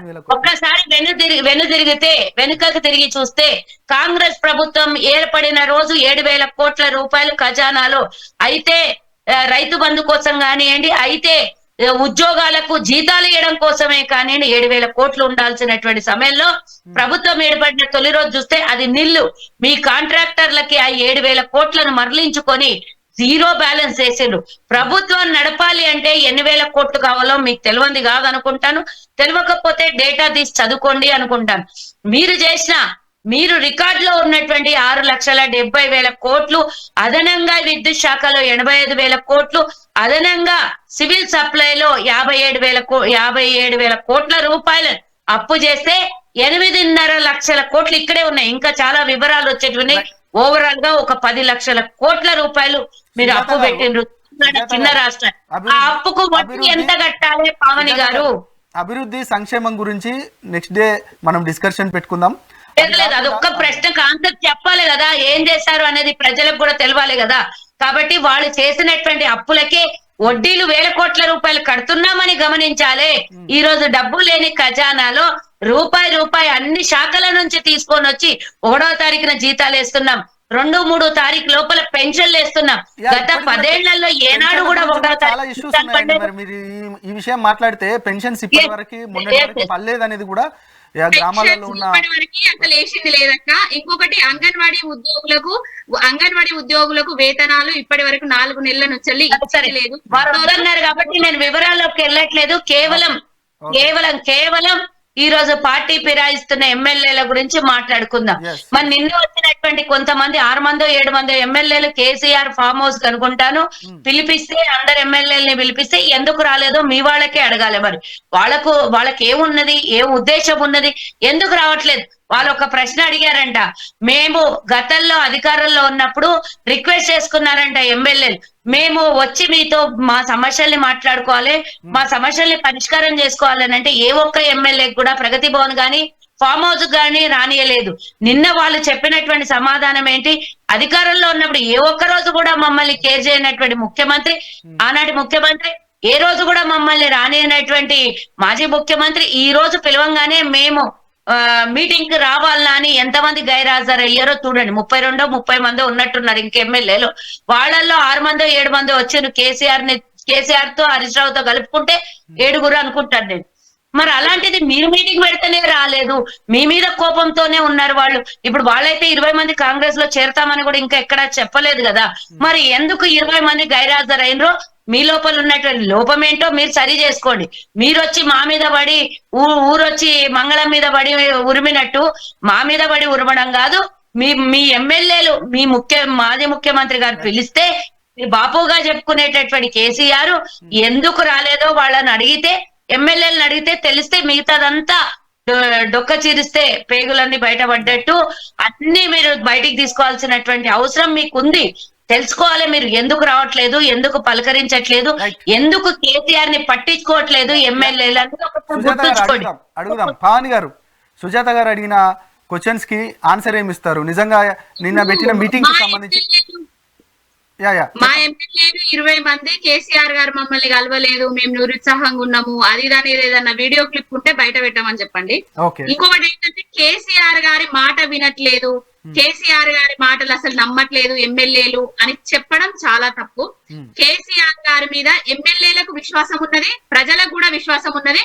కాంగ్రెస్ పార్టీని ఎందుకు తెచ్చుకున్నాం రా అయ్యా, ప్రభుత్వం అసలు అధికారంలోకి వాళ్ళని ఎందుకు తీసుకొచ్చుకున్నాం రా అయ్యా అనేసి తలలు పట్టుకుంటున్నారు. అభద్రతా భావం లేక వీళ్ళు ఎమ్మెల్యేలను చేర్పించుకోవట్లేదు. అభద్రత కేవలం ప్రజలలో ఉన్న అభద్రత కాదు, ఓన్లీ వీళ్ళ కాంగ్రెస్ పార్టీలో ఉన్న అభద్రతా భావం వల్లనే మా పార్టీ ఎమ్మెల్యేలను చేర్పించుకుంటున్నారు. చేర్పించుకోండి. ఈ 5 సంవత్సరాల వరకు మీరు చేసేది చూసుకుంటూనే ఉంటాం మేము. మాకు పట్టిన గతే, మాకు ఏ విధంగా అయితే మేము ఎమ్మెల్యేలను చేర్పించుకోవడం వల్ల, ప్రతిపక్షం లేకుండా చేయడం వల్ల మాకే ఎలాంటి ఫలితాలు వచ్చినాయో ఆ విధంగానే కూడా వీళ్ళకి 5 సంవత్సరాల తర్వాత అదే రాబోతున్నాయి. ఇంకొక విషయం ఏంటంటే పాపం ప్రజలకు ప్రజాపాలన అని చెప్పిండ్రు, ప్రజల సంక్షేమం అని చెప్పిండ్రు, మేము అదిస్తాము ఇదిస్తామని చెప్పిండ్రు. వాటి మీద పాలన మీద దృష్టి పెట్టి పరిపాలన కొనసాగిస్తే మంచిగా ఉంటది. అంటే ఇప్పుడు అధికారంలోకి వచ్చిండ్రు, పాపం ఇవ్వాలి, ఏదో ఒకటి చేయాలి. కేసీఆర్ గారు అధికారంలోకి వచ్చిన తర్వాత చెప్పినవి చేసిండ్రు, చెప్పనివి కూడా చేసిండ్రు. వీళ్ళు మహిళలకు బంగారం ఇస్తా అన్నారు కళ్యాణ లక్ష్మిలల్లా, ఇప్పటి వరకు లేదు, దాని ఊసు లేదు. పాపం మహిళలకు, ప్రతి మహిళకు 2500 ఇస్తా అని అన్నారు. 2500 ఇచ్చిన దాఖలాలు లేవు. పాపం పెన్షన్లు పెంచి ఇస్తామని చెప్పిండ్రు, అది పెంచిన దాఖలాలు లేవు. మునుపటి పెన్షన్లను కూడా సకాలంలో ఇచ్చిన దాఖలాలు లేవు. రైతు భరోసా అన్నారు, ఇంకేమో చెప్పిండ్రండి. అవన్నీ చేయకుండా ఓన్లీ ప్రజలు గమనిస్తున్నారు. ప్రజలు చైతన్యవంతులు, ఏది గమనిస్తలేరు అనుకోవడం మన మూర్ఖత్వం. మమ్మల్ని గమనించిండ్రు, మమ్మల్ని ప్రతిపక్షంలో కూర్చుండబెట్టిండ్రు, మిమ్మల్ని కూడా గమనిస్తున్నారు. నెక్స్ట్ 5 ఏళ్లలో ఇది కూడా ప్రతిపక్ష హోదానే. చెప్పకనే చెప్తున్నా, ఈ పార్టీ ఫిరాయింపులు అనేటివి మా వాళ్ళు చేసినా మీ వాళ్ళు చేసినా 10 సంవత్సరాల నుంచి పార్టీ జెండా మోసిన నాయకులు ఎక్కడ పోవాలి, 10 సంవత్సరాల నుంచి పార్టీ వెన్నంటి ఉన్న నాయకులు ఎక్కడ పోవాలి. ఇప్పుడు వాళ్ళు ఎమ్మెల్యేలుగా బిఆర్ఎస్ పార్టీలో ఉన్నారు కాబట్టి ప్రజలు వాళ్ళను నమ్మి మీరు ప్రతిపక్షంలో ఉండుండ్రి, అధికారం వస్తే అధికార పక్షంలో ఉండుండ్రి అనేసి గెలిపించిండ్రు. వాళ్ళు ఇళ్ళకు పోవడం వల్ల తప్పుడు నిర్ణయాలు, తప్పుడు సంకేతాలు పోతున్నాయి. ఇప్పుడిప్పుడే ఇప్పుడిప్పుడే యువత రాజకీయాల్లోకి వస్తుంది. ఉమ్, ఆ రాజకీయాలకు వచ్చే యువతకు రాజకీయాలు అంటేనే చెండాలం అనిపించే విధంగా చేస్తున్నారు. యా. పావని గారు, అసలు మీ పార్టీలో ఏం జరుగుతుందండి నిజంగా? అంటే కాంగ్రెస్ వాళ్ళు చెప్తా ఉన్నారు మేము గేట్లు తెరిచాము, దాదాపు ఇంకో 21 మంది మొత్తం టోటల్గా మీ ఎల్పే విలీనం కాబోతుంది అనేది కూడా కాంగ్రెస్ పార్టీ, అదేవిధంగా మిగతా వాళ్ళందరూ కూడా చెప్తున్న సందర్భం. నిజంగానే అంతమంది ఎమ్మెల్యేలు కాంగ్రెస్ పార్టీలోకి వెళ్ళబోతున్నారా? అంటే ఇప్పుడు గేట్లు తెచ్చినాం, అందరు వచ్చి మా దాంట్లో వస్తున్నారు, అతి ప్రతిపక్ష హోదానే లేకుండా చేస్తాము, ఎస్, ఇంట్లో పోయి కండువాలు కప్తాము, ఇంటి చుట్టూ తిరుగుతాము, రేవంత్ రెడ్డి ముఖ్యమంత్రి హోదాను మర్చి కూడా ఎమ్మెల్యేల ఇంటి చుట్టూ తిరిగి రాత్రి కండువాలు కప్పుకొని పార్టీలో చేర్పించుకుంటాము అని వాళ్ళు చేర్పించుకోండి. మా పార్టీలో ఏం జరుగుతుంది? మా పార్టీ తెలంగాణ యా, మీ నెట్ ప్రజల సంక్షేమం కోసమే కాంక్షించే పార్టీ, అభివృద్ధి చేసిన పార్టీ. ఇప్పుడు ఏ విధంగా అభివృద్ధి వచ్చిండ్రో అధికారంలోకి అవన్నీ ఇచ్చే వరకు కూడా మేము వాళ్ళ మీద ఫైట్ చేస్తూనే ఉంటాము, ప్రజల పక్షాన కొట్లాడుతూనే ఉంటాము. మీకేదో అర్థమైతే లేదు అది అనడం కరెక్ట్ కాదండి. మా వ్యూహాలు మాకున్నాయి. కేసీఆర్ గారు ఒక్కడిగానే వచ్చిండు, వ్యవస్థను సృష్టించుకున్నాడు, ఎంతో మంది ఎమ్మెల్యేలను ఎంపీలను కార్యకర్తలని తయారు చేసిండు, వాళ్ళని ఎంపీలుగా నిలబెట్టిండు, గెలుచుకున్నాడు. మళ్ళా కూడా మాలాంటి కార్యకర్త ఎవరున్నా పోయినా కూడా పోయేది ఏం లేదు, మాకేం అసలు వచ్చే డోకా కూడా లేదు. మాకు లక్షల మంది కార్యకర్తలు ఉన్నారు, కోట్ల మంది ప్రజలు ఉన్నారు, వాళ్ళందరూ గమనిస్తున్నారు. మా వాళ్ళని మా కార్యకర్తలనే లీడర్లుగా తయారు చేసుకుంటాం. పోయేటోళ్ళను ఆపే లేదు, ఉంటామనేటోళ్ళను పొమ్మనేది లేదు. కోటేశ్వరరావు గారు, యా, ఇప్పుడు కాంగ్రెస్ పార్టీ వాళ్ళు ఏమంటున్నారంటే బీజేపీ పార్టీ బీఆర్ఎస్ పార్టీ రెండు ఒకటే కాబట్టి అవి రెండు కలిసి మా పార్టీని అంటే పూర్తిగా చీల్చి అక్కడ ప్రభుత్వాన్ని ఏర్పాటు చేయబోతుంది కాబట్టి మేము ముందు జాగ్రత్తగానే ఖచ్చితంగా బీఆర్ఎస్ పార్టీ అంటే పార్టీని కాపాడుకోవడం వల్లనే బీఆర్ఎస్ పార్టీలో ఉన్న నాయకులను మేము తీసుకుంటున్నాం తప్ప మిగతా ఆలోచన లేదు అంటూ కూడా కాంగ్రెస్ పార్టీ చెప్తా ఉంది. ఇక బీఆర్ఎస్ పార్టీ వాళ్ళు ఏంటంటే ఖచ్చితంగా బీఆర్ఎస్ పార్టీలో ఉన్న నాయకులను కాపాడుకునే దిశగా వాళ్ళు చూస్తూ ఉన్న సందర్భం. మొత్తానికైతే అంటే మీ విశ్లేషణ చెప్పండి, ఈ పార్టీల మధ్యలో జరుగుతున్న సిచ్యువేషను, రాష్ట్ర రాజకీయ పరిణామాలకు సంబంధించి మీ విశ్లేషణ చెప్పండి. ఇప్పుడు రాజకీయాల్లో ఏది అసాధ్యం కాదు అనేటువంటిది మనకు తెలిసిందే. అందువలన ఇప్పుడు బొటాబొటి మెజార్టీతో ఉన్నటువంటి కాంగ్రెస్ పార్టీని అస్థిరం చేయడానికి లేదా ప్రభుత్వాన్ని కూల్చివేయడానికి ఎక్కువ మందితోటి అవసరం లేదు. ఎందుకంటే బీజేపీ మన కర్ణాటకలోను మహారాష్ట్రలోను మధ్యప్రదేశ్ లోను ఆడినటువంటి గేమ్ తెలిసిందే. ఓ 10 మందిలో మొత్తం 60 ఇప్పుడు ఉన్నటువంటి కాంగ్రెస్ ఉన్నటువంటి వాటిల్లో మామూలు చట్ట ప్రకారం 3/2 మందిని చేల్చక్కర్లేదు. ఒక 10 మంది ఎమ్మెల్యేలని డిఫెక్ట్ చేయించి వాళ్ళ చేత రాజీనామా చేయిస్తే అది మైనార్టీలో పడుతుంది. మైనార్టీలో పడిన తర్వాత కేసీఆర్ దగ్గర ఉన్నటువంటి బలము లేదా బీజేపీ దగ్గర ఉన్నటువంటి బలము ప్రభుత్వ ఏర్పాటుకి కనుక సరిపోయేట్లయితే దాంతో ప్రభుత్వం ఏర్పాటు చేయడం అనేటువంటిది బీజేపీ అక్కడ ఆ రాష్ట్రాల్లో అనుసరించినటువంటి ఫార్ములా. తర్వాత మళ్ళా ఉప ఎన్నికలు జరిపి వాళ్ళని గెలిపించుకోవడం సరే, అది వేరే అంశం. అందువల్ల అలాంటి ప్రమాదం ఉన్నది అనేటువంటి భయం కాంగ్రెస్ లో ఉన్నమాట వాస్తవం. ఎందుకు అంటే ఇప్పుడు గతంలో మనం కర్ణాటకలో చూసాం, జేడీఎస్ అనేటువంటిది బీజేపీ తోటి ఎట్టి సమస్యలను కలిసే ప్రసక్తే లేదు, వాళ్ళతో చేతులు కలుపుతాం, మమ్మల్ని మోసం చేశారు అని చెప్పేసి ఆయన కుమారస్వామి దేవగౌడ వాళ్ళందరూ కూడా చెప్పింది సరే. కానీ అదే కుమారస్వామి ఆ తర్వాత బీజేపీ సంఘనిక్కాడు అనేటువంటి కూడా తెలిసింది. అందువలన కేసీఆర్ అనేటువంటి వ్యక్తి కానివ్వండి లేదా బీఆర్ఎస్ అనేటువంటి పార్టీ గాని కాంగ్రెస్ ని దెబ్బతీయడానికి నిరంతరం ప్రయత్నిస్తుంది. అది రాజకీయాల్లో అందరికీ తెలిసినటువంటి బహిరంగ రహస్యం. అదే విధంగా కాంగ్రెస్ కూడా ఇతర పార్టీలను దెబ్బతీయడానికి ప్రయత్నిస్తుంది, అది కూడా అందరికీ తెలిసినటువంటి రహస్యం. అందుకని రాజకీయాల్లో ఇటువంటివన్నీ తెలిసినప్పుడు ఎత్తులకు పై ఎత్తులు అనేటువంటివి సహజం. దాని నుంచి వచ్చినటువంటిదే ఈ గేట్లు తెరవడం అనేటువంటి ప్రక్రియ. అందువలన ఇవాళ బీఆర్ఎస్ వాళ్ళకి జారిపోతున్నారు కనుక వాళ్ళ గుండెలు బాదుకున్నా లేదా గతంలో కాంగ్రెస్ కూడా గుండెలు బాదుతుంది. ఇప్పుడు మన భవానీ మేడం గారు చూపించారు కదా, రేవంత్ రెడ్డి గారు ఏ విధంగా జనాన్ని కొట్టమన్నాడు, కానీ ఎవరైనా కొట్టారా? ఫిరాయించినటువంటి ఎమ్మెల్యేలని ఆ కాన్స్టిట్యున్సీస్ లో ఉన్నటువంటి వాళ్ళు ఎవరైనా కొట్టారా? ఎవరు కొట్టలేదు. ఇవాళ బీఆర్ఎస్ నుంచి ఫిరాయించినటువంటి వాళ్ళని కూడా జనం ఎవరు కొట్టరు. మన జనానికి అంత చైతన్యమే కనుక ఉండేట్లయితే వీళ్ళు ఏ విధంగా ఒక పార్టీలో గెలిచి ఇంకొక పార్టీలోకి వెళ్ళరు. జనం దగ్గర అటువంటి చైతన్యం లేదు కనుకనే ఈ ఫిరాయింపుదారుల ఆటలు సాగుతున్నాయి. జనానికి అటువంటిది కనుక ఉండేట్లయితే వాళ్ళు ఇంటి నుంచి కూడా బయటకు రారు. ఎవరైనా ఫిరాయింపు చేసిన వాళ్ళు ఏ పార్టీ వాళ్ళేది. అందువల్ల పైకి కబుర్లు చెప్పొచ్చు, ఇంకోటి చెప్పొచ్చు. ఇప్పుడు గతంలో మరి కేసీఆర్, హరీష్ రావు వీళ్ళందరినీ కూడా కాంగ్రెస్ ఫిర్యాదు చేసినప్పుడు మరి కేసీఆర్ బాగానే అప్పుడు కూడా ఖండించాడుగా. మరి ఆ కేసీఆర్ మళ్ళా ఆ హరీష్ రావుని వాళ్ళని ఎందుకు దగ్గరకు తీశారు? ఒకసారి ఫిరాయింపు చేసి పార్టీకి ద్రోహం చేసిపోయినటువంటి వాళ్ళని.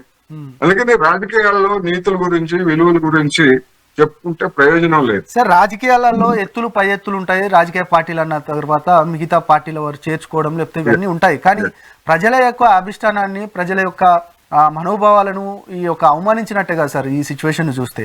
ఎందుకంటే అవమానించినట్టే నేను అదే చెప్తున్నా. జనం తాము ఇచ్చినటువంటి తీర్పుకి భిన్నంగా వ్యవహరించినటువంటి ఎమ్మెల్యేలు కానీ, ఎంపీలు కానీ, లేదా ఇతర స్థానిక సంస్థల ప్రతినిధులు ఎవరైనా సరే భిన్నంగా వ్యవహరిస్తే వాళ్ళని జనం ప్రశ్నించే అంత చైతన్యం గానీ ఆ స్థితి గానీ లేదు. కొన్ని దేశాల్లో రీకాల్ హక్కు ఉంది.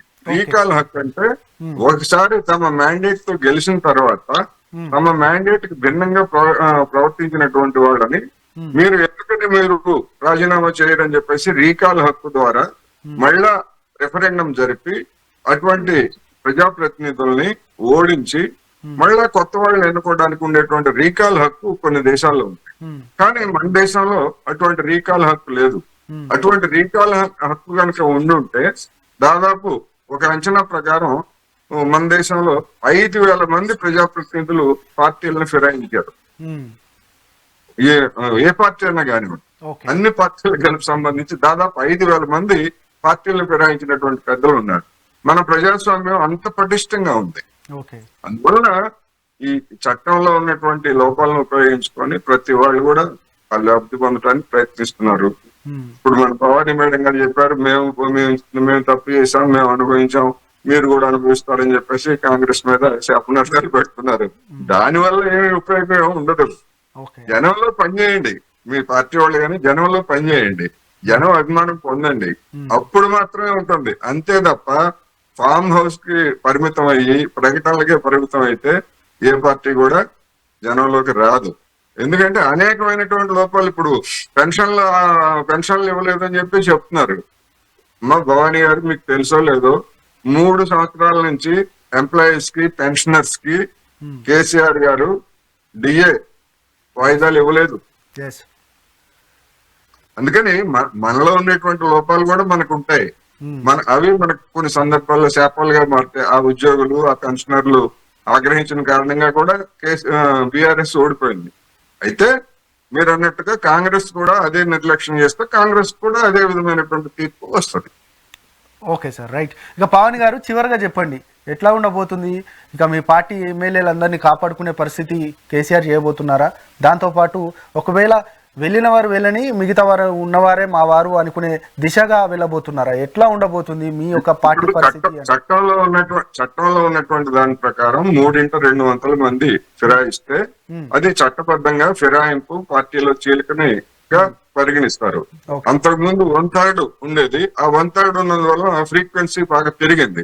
కానీ ఇప్పుడు 3/2 మెజార్టీ వచ్చిన తర్వాత అంటే 30 మంది ఉంటే 20 మంది వస్తేనే అది చీలిక అవుతుంది. అందుకని అటువంటిది మనం కాంగ్రెస్ లో 12 మందో 13 మందో వచ్చేంత వరకు స్పీకర్ ఎలాంటి నిర్ణయం తీసుకోలేదు. రెండోది, మన స్పీకర్ వ్యవస్థలో ఉన్నటువంటి ఒక ప్రధానమైనటువంటి లోపం ఏంటంటే స్పీకర్ ఒక నిర్ణయం తీసుకోకపోతే స్పీకర్ ఫలానా 6 నెలల్లోనో 3 నెలల్లోనో ఫిర్యాదు చేసిన తర్వాత నిర్ణయం తీసుకోవాలని నిబంధన ఎక్కడా లేదు. స్పీకర్ నిరవధికంగా తన నిర్ణయాన్ని వాయిదా వేస్తూ పోవచ్చు. ఎందుకంటే మనం కొన్ని కోర్టులు కూడా చూస్తున్నాం కదా, విచారణ అయిపోయింది, తీర్పు వెలువరించడానికి సంవత్సరాల తరబడి కోర్టులు వాయిదా వేసినటువంటి ఉదంతాలు కూడా మనం చూసాం కొన్ని కేసుల్లో. తీర్పు చెప్పరు, విచారణ ముగిస్తారు, తీర్పు చెప్పరు. ఓకే. అదే విధంగా స్పీకర్లకు కూడా ఉన్నటువంటి విచక్షణ అధికారం ఏంటంటే మేము చెప్పేంత వరకు ఆగాల్సిందే. ఈ స్పీకర్లు ఈ విధంగా ఏ నిర్ణయం తీసుకోకపోవడాన్ని ఏ కోర్టు కూడా సవాల్ చేయలేదు, ఏ కోర్టు కూడా జోక్యం చేసుకోలేదు. అందుకని ఆ స్పీకర్ కు ఉన్నటువంటి అటువంటి అవకాశాన్ని ఉపయోగించుకునే పార్టీలు ఆ విధంగా చేస్తాయి.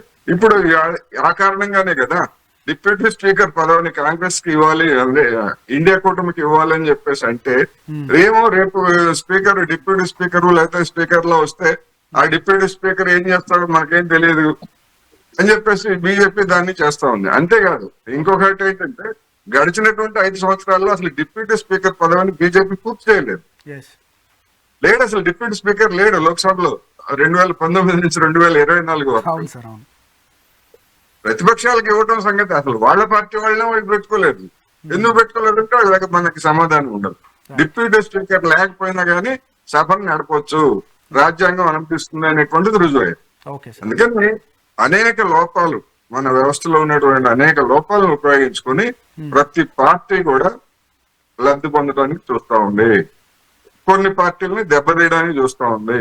ఇప్పుడు ఆ దెబ్బతీసేటువంటిది లేదా నష్టపోయేటువంటి వంతు కేసీఆర్ కి వచ్చింది. ఒక విధంగా చెప్పాలంటే ఆయన స్వయంకృతం కూడా, ఎవరైనా ఆయన స్వయంకృతం కూడా. ఆయన అనేక శుద్ధులు చెప్పాడు మొత్తం ప్రతిపక్ష వాళ్ళకి, కానీ ఆయన చేసింది ఏంటి, మన తలసాని శ్రీనివాస్ యాదవ్ అనేటువంటి పెద్ద మనిషిని పార్టీలో చేర్చుకోకుండానే తెలుగుదేశంలో చేరిన తర్వాత వెంటనే మంత్రి పదవి ఇచ్చాడు. అందరికీ తెలిసిందే అండి, అందరికీ తెలిసిందే. ఆయన అఫీషియల్ గా పార్టీలో కూడా చేరలేదు, చేరకుండానే మంత్రి పదవి ఇచ్చేశాడు. ఉంది కనుక మెజారిటీ ఉంది కనుక అది నడిచింది. అందుకని ఇలాంటి అన్ని కూడా చాలా ఉన్నాయి కనుక ఇప్పుడు కేసీఆర్ గారు చేయగలిగింది ఏమీ లేదు. గుడ్లప్పటి నుంచి చూడటం తప్ప, ప్రకటనలు చేసుకోవచ్చు, చర్చల్లో టీవీ చర్చల్లో మాట్లాడుకోవచ్చు తప్ప ఆయన ఏమి చేయలేరు అనేటువంటిది ఈ సందర్భంగా నేను చెప్తాను. Right sir. ఇక పవన్ గారు ఎట్లా డిఫెండ్ చేసుకోబోతున్నారు, మీ ఎమ్మెల్యేలను ఎట్లా కాపాడుకోబోతున్నారు అంటే ఏం చెప్తారు? ఎమ్మెల్యేలను కాపాడుకోవడము అనేది పక్కన పెడితే, ఇంకొకటి బీజేపీ బీఆర్ఎస్ ఒక్కటే అనేది పదే పదే తీసుకొస్తున్నారు జనాలకు. అది తప్పు. బీజేపీ బీఆర్ఎస్ ఒక్కటయ్యేది ఉంటే కవిత గారు అరెస్ట్ కాకపోతుండే. బీజేపీ బీఆర్ఎస్ ఒక్కటయ్యేది ఉంటే మా మీద వాళ్ళు అలాంటి ఆరోపణలు చేయకపోతుండే. బీజేపీ బీఆర్ఎస్ ఎప్పటికీ ఒకటి కాదు. బీజేపీ పార్టీ చేస్తున్నది తప్పు, పార్టీ ఫిరాయింపులను చేస్తుంది తప్పు, ప్రభుత్వాలను కూర్చుతుంది తప్పు అనేసి కేసీఆర్ గారే చెప్పిండ్రు చాలా సందర్భాలలో. ముఖ్యమంత్రులను అదే ప్రభుత్వాన్ని డిస్క్వాలిఫై చేసి వాళ్ళ ప్రభుత్వాన్ని ఏర్పరుస్తున్నారు అని కూడా చాలా సార్లు చెప్పిండ్రు. ఇంకొకటి మా పార్టీ ఎలాంటి నిర్ణయం తీసుకోబోతుందంటే, ప్రజల వద్దకు వెళ్ళబోతున్నామో, ప్రజలలో ఉండబోతున్నామో, వీళ్ళు అధికారంలోకి అయితే ఏవైతే హామీలు ఇచ్చిండ్రో ఆ హామీల గురించి వాటి వచ్చే వరకు పోరాటం చేయాలని నిర్ణయించుకుంటున్నాము. ఇంకొకటి ప్రగతి భవన్లు ఉన్నారా కేసీఆర్ గారు, ఫామ్ హౌస్ ఉన్నారా కేసీఆర్ గారు, అది పక్కన పెడితే ప్రగతి భవన్ ఉన్నా ఫామ్ హౌస్ లున్నా 9.5 ఏళ్లల్లా జనాలకు కరువు రాకుండా చూసిండు. 9.5 ఏళ్లల్లా ఎలాంటి అసంబద్ధ కార్యక్రమాలు, అసంబద్ధ కార్యకలాపాలు తెలంగాణలో జరగకుండా చేసిండ్రు. అభివృద్ధి మీదనే కాన్సన్ట్రేషన్ చేసిండ్రు, అభివృద్ధిని చేసిండ్రు, తెలంగాణను గొప్పగా అభివృద్ధి చేసిండ్రు, దేశంలోనే నెంబర్ 1 స్థానానికి తీసుకొచ్చిండ్రు. రైతులు గాని ఎవరు గాని కష్టాలలో ఉండకుండా చూసిండ్రు. ఇంకొకటి ఏంటంటే, మేము చేసిన చిన్న చిన్న తప్పిదాల వల్లనే మేము ప్రతిపక్షంలో కూర్చున్నాము. ఆ తప్పిదాలు ఏంటివి అవన్నీ మేము చర్చించుకుంటున్నాము. ప్రజల వద్దకు తొందరలో వెళ్ళబోతున్నాము. పార్టీ ఫిరాయిస్తున్న ఎమ్మెల్యేలను కాపాడుకునే వేటల మేము లేము. ప్రజలకు రావాల్సిన హామీలను వాళ్ళు నెరవేర్చేదాకా వాళ్ళ మీద ప్రతిపక్ష పాత్ర పోషిస్తూ ప్రభుత్వం మీద పోరాటం చేయబోతున్నాము. ప్రజల పక్షాన నిలవబోతున్నాము. రైట్ అండి. ఇక సుజాత గారు మీరు చెప్పండి, బీజేపీ అండ్ బీఆర్ఎస్ ఒకటని మీరు తప్పుడుగా ప్రచారం చేస్తున్నారనేది కూడా బీఆర్ఎస్ పార్టీ వాళ్ళు అంటున్నారు. నిజంగా బీఆర్ఎస్ బీజేపీ ఒకటే అంటే మీరు చెప్తున్నదాన్ని ఎట్లా రుజువు చేస్తారు? నేను మొన్న లోక్సభ ఎన్నికలు అయినప్పటి నుంచి చాలా ఒక 100 డిబేట్ లో చెప్తుంటాను. ఇప్పుడు మళ్ళీ ఒకసారి 101వ చెప్తున్నాను. నేను లైవ్ ఎవిడెన్స్ బీఆర్ఎస్ బీజేపీ ఒకటి అనడానికి నేను లైవ్ ఎవిడెన్స్ అని నేను చెప్తున్నాను. ఎందుకంటే అన్నం ఉడికిన దాని గింజ ప్రతి గింజ వంట వచ్చిన మహిళ గాని కవిత గారు అరెస్ట్ చేశారు బీఆర్ఎస్ పార్టీ నుంచే అని ప్రధానంగా వాళ్ళు చెప్తా ఉన్నారు. లేకపోతే మేము ఒకటైతే కవిత గారు అరెస్ట్ ఎట్లా ఉంటుంది అనేది కూడా వాళ్ళు ప్రధానంగా చెప్తా ఉన్న సందర్భం. ఒక్కటి నేను చెప్పిన తర్వాత కవిత ఎందుకు అరెస్ట్ అయింది కూడా ఇందులోనే వస్తుంది మీకు. ఓకే. నేను ఎన్నికలలో భాగంగా నేను Mahabubnagar parliament in charge, at the same time Chevella నా సొంత పార్లమెంట్. 2 నియోజకవర్గాలలో తిరిగినప్పుడు వీళ్ళ అభ్యర్థుల కోసం పోరాటం చేయలేదు, వీళ్ళ అభ్యర్థికి ఓటేయమని చెప్పలేదు. వాళ్ళు బీజేపీకి వెయ్యండి అని డైరెక్ట్ గా వీళ్ళకి సెకండ్ క్యాడర్ కార్యకర్తలు అందరూ, ఇంకా లీడర్లు అయితే లోపల కేసీఆర్ కేటీఆర్ అయితే డైరెక్ట్ మనకి వేయకపోతే బీజేపీకి వేసేయమని చెప్పండి అని చెప్పి డైరెక్ట్ చెప్పారనేది మాకున్నటువంటి పూర్తి విశ్వాసమైనటువంటి వర్గాల నుంచి వచ్చినటువంటి విషయం ఇది. అవన్నీ కూడా కాదు, లైవ్ లో మాట్లాడద్దు సుజాతక్క, గాలి మాటలు మాట్లాడొద్దు. అంటే ఇలాంటి బాగోదు డిబేట్. మీరు ఎన్ని మాటలు మాట్లాడినా నేను కాముగా విన్నా. ఇప్పుడు నా వంతు వచ్చింది మాట్లాడడానికి, నన్ను మాట్లాడిస్తే గాలి మాటలా ఏరోప్లేన్ మాటలా బీఆర్ఎస్ ఒకటి అని ప్రజలలో తీసుకుపోయిండ్రు. మహబూబ్ నగర్ లో ఏమైంది, మల్కాజ్గిరిలో ఏమైంది, చేవెళ్ళలో ఏమైంది? మా పార్టీ నుంచి రంజిత్ రెడ్డి గారిని తీసుకొచ్చుకున్నారు. విశ్వేశ్వర్ రెడ్డి గారికి గెలుపు కోసం కృషి చేసిండ్రు. ఆయననే కదా ఎన్నో డిబేట్లలో చెప్పిండ్రు, వాళ్ళ కొడుకు గారే కదా అది చెప్పిండ్రు. వీడియోలు ఉంటే కూడా నేను చూపిస్తా. ఇంకొకటి మోరీ గారు వచ్చి నిజామాబాద్ లా కేటీఆర్ గారు కేసీఆర్ గారు వచ్చి నా కొడుకుని ముఖ్యమంత్రిని చేయాలి అనేసి అడిగిండ్రు అని చెప్పడం వల్లనే కదా 1.8% ఓట్లతోటే కదా మేము ఓడిపోయింది. ముస్లింలు మైనారిటీలను దూరం చేసింది. అసలు ఇద్దరు కలిసి ఢిల్లీ పార్టీలు